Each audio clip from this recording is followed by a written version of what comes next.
Hello again. Welcome back to the channel. My name is Andre and I'm your bookworm. And today we do not have a book review. We've been having a few and there will be plenty more in the future. But today we are wrapping up January and TBR for February. So let's get on with it. Okay, so for the ones that don't know what these videos are about, there are a few already, so maybe you go check one of those out, or I'll just explain it.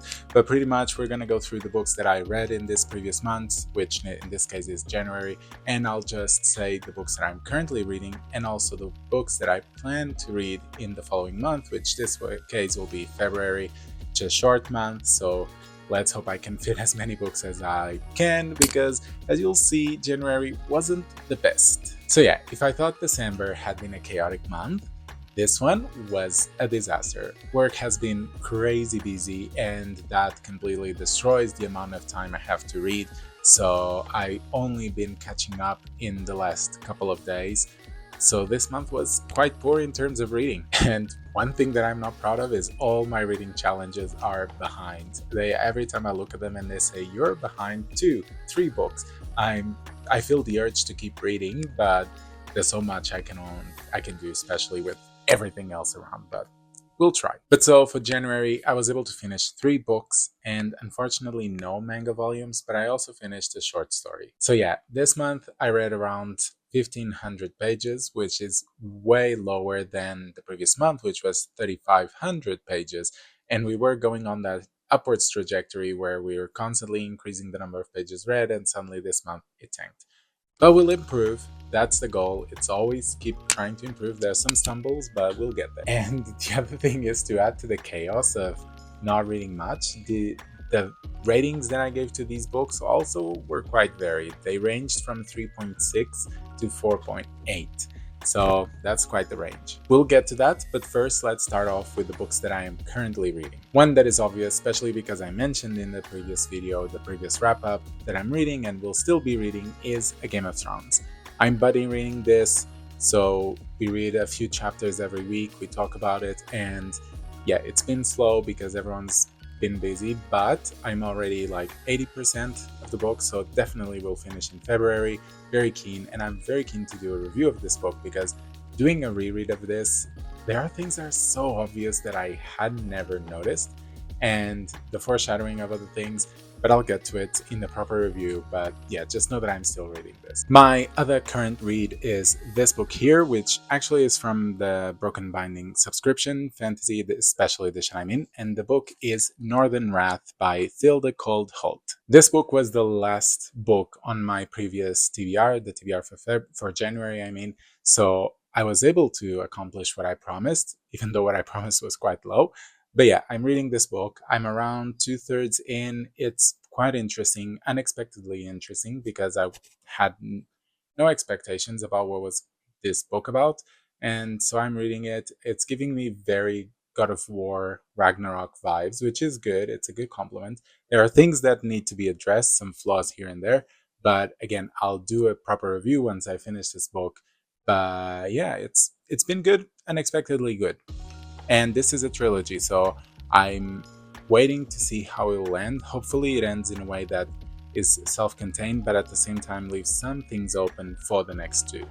We shall see. My third ongoing read is my Kindle read, and that is, drumrolls please, The Lord of the Mysteries Volume 2. Yes, I was very indecisive between Lord of the Mysteries and also between the third book of the Bound and the Broken series by Ryan Cahill, but eventually I decided on The Lord of the Mysteries, and the reason why was simply because of the amount of people that told me in the review of Lord of the Mysteries Volume 1 that it really gets better and the story just keeps on improving, and that left me quite curious. So I've grabbed it. I'm already like 12%, and I grabbed it 2 days ago. I think it's also smaller, so that takes it into account, but I'm enjoying it. It's fun. It's again one of those reads where, because I grab my Kindle at lunch or before going to bed, I'm like, oh, this is something chill to relax, and it's fun. So it's been a good read. And those are my current reads. Now moving on to the books that I finished in January. One that you probably already know if you watched the previous wrap-up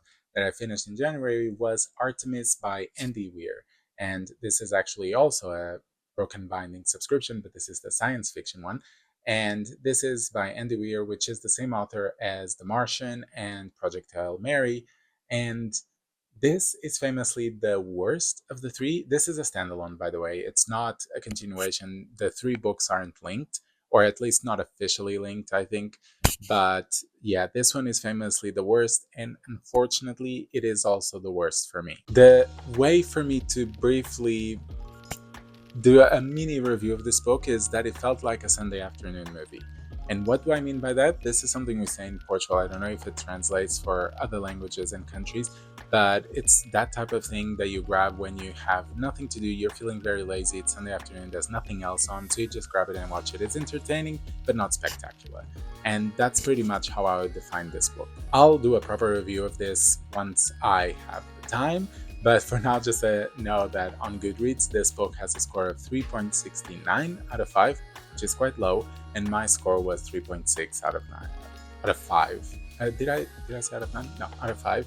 And yeah, so it means that the scores are quite close to each other, and both towards the not so good science fiction. The next book I finished was, I would say, almost the complete opposite of the previous one, and that was Dragonsteel Prime by Brandon Sanderson. This is a non-Cosmere novel, if that makes any sense, but pretty much this was one of the first novels that Brandon Sanderson wrote, and it was his first plan into the Cosmere. Eventually it didn't get published by traditionally publishing, and it led to him to create Mistborn and all the other Cosmere novels, and eventually Stormlight, which is heavily based on this book. I thought it was really good. Of course, there's a lot of flaws. You can definitely see the early Brandon Sanderson writing into it.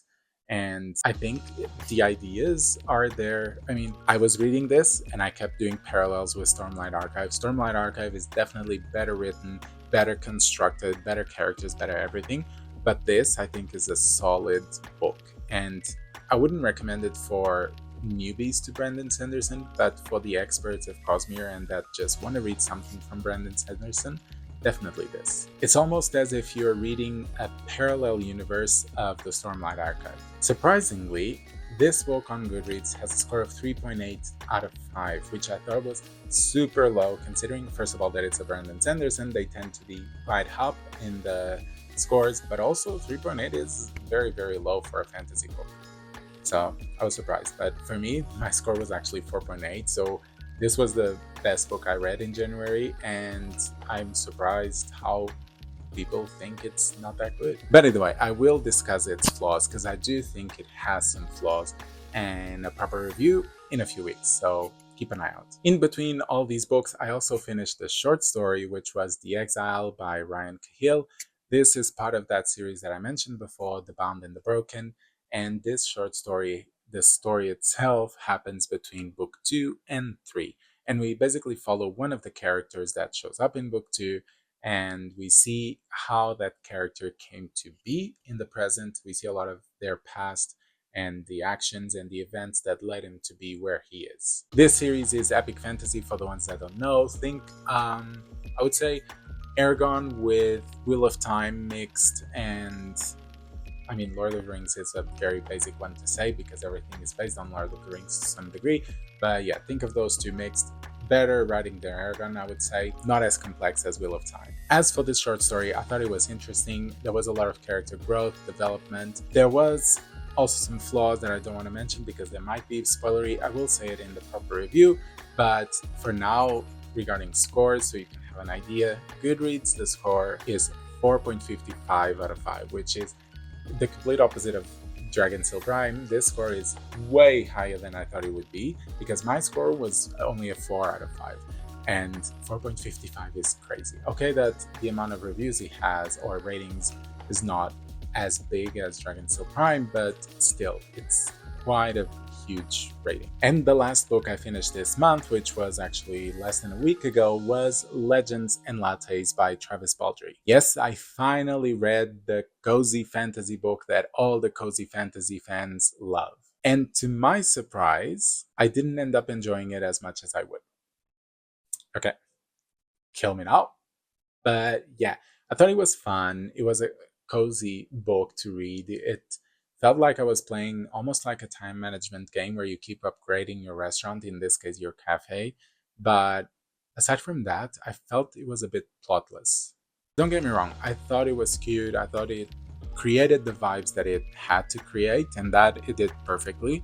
But yeah, there was just something missing in it. And I'm probably going to be harassed by the cozy fantasy fans, but I do think that The House in the Cerulean Sea by TJ Klune is a better cozy fantasy book than this one. But anyways, on Goodreads, this book has a score of 4.09 out of 5, and my score was a 3.8 out of 5. So they're not super distant, the scores, but yeah, I do think that this book is not as great as the average person thinks. But nonetheless, I'm still super curious to read the second book in this series, which is called Bookshops and Bondas, or Bondas and Bookshops, something like that, and it's about a bookshop, so immediate points right away, because who doesn't love a bookshop? We'll be reading it eventually. And those were the books I read in January. As you can see, there weren't a lot. There was no mangas, unfortunately. I do want to read back again One Piece, get back to the feeling, to the routine of reading lots of One Piece volumes, but yeah, nothing for January. Now, what are we starting February with?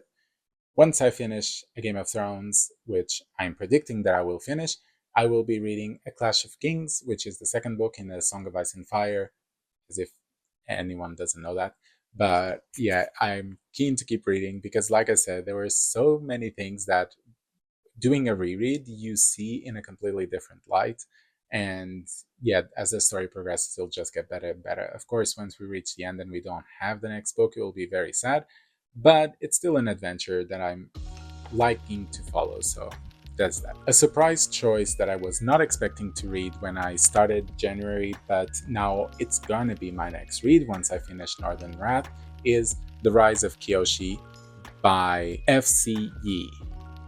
So, as you can see, and if you don't recognize this, I highly recommend you watch the animated series Avatar The Last Airbender, because this is a book based on that series. And why am I reading this when I haven't spoken about this book in ever? Well, a friend of mine read it and he has been raving about it nonstop, harassing me to buy the book and just read it because I will love it. So I decided to go for it and buy it, and I am, and I will read it, and I will read it soon after, and I hope it's good because there's 2 books in this. It's a duology. There's other books in the world talking about other avatars, but yeah, for now let's stick with this one, see how it goes. Hopefully it's a good read, and if it is, I'll be recommending. Once I finish that book, I am gonna force myself to be in the mood to finish series, and I will be reading Wrath by John Gwynne, which is this book. And this is the 4th book of the Faithful and the Fallen series. And it's the 4th and last book. So I'll be finishing this. I'm very excited, especially because I've heard that John Gwynne is at its best when it's the ending of series.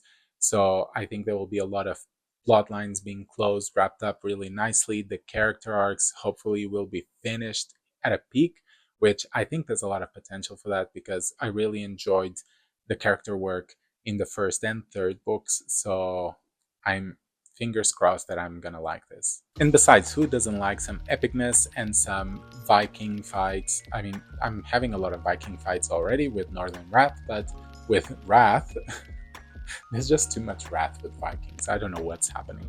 But either way, with Wrath, I hope it's a good ending. We shall see. And my last attempt in February will be to read Parable of the Talents by Octavia Butler. And this is the 2nd book of her unfinished series, which started with Parable of the Sower, which I read a couple months ago. There's a review on the channel.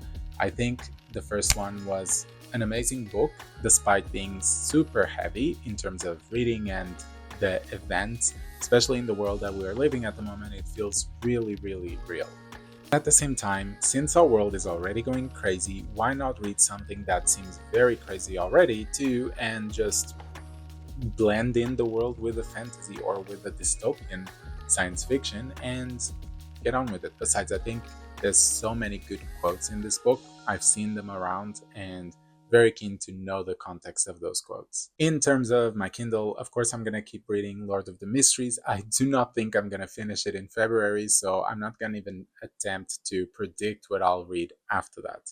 hopefully by the February wrap up, I'll have an idea and I'll try to probably go to Ryan Cahill's Bound and the Broken series, but who knows? Something might pop up in the middle and I might be keen to read that. And of course, amongst all these, like I said, I'm gonna try and read more One Piece. Hopefully, a couple of volumes, maybe 4 volumes, see where this leads, because I was at middle, I would say, of Impel Down, so hopefully we get to Marineford by then, because those arcs are just amazing. There's a lot of epic moments, and I'm keen to read them. But now I want to hear from you. Tell me, what are the books that you started reading this year? Have you finished? Is there some book that you really recommend? Don't shoot me. Shoot the recommendations down on the comments. Today's video is going crazy, but we love this, so let's keep going. Put the books in the comments, recommend them. I'm very keen to read other books, especially books that people rave about. Lord of the Mysteries was one of those cases. My friend recommended it to me and he said it really gets good, and I was reading very hesitantly, and now that I finished, I'm very keen to keep reading, and all the fans are supporting that, so who knows, maybe the book that you recommend will be the next one. Comment down below, and if you're new, don't forget, subscribe, like the content, and I'll be seeing you on Sundays. It's been a long day. On Sundays and Thursdays. Okay. Alright, see you soon.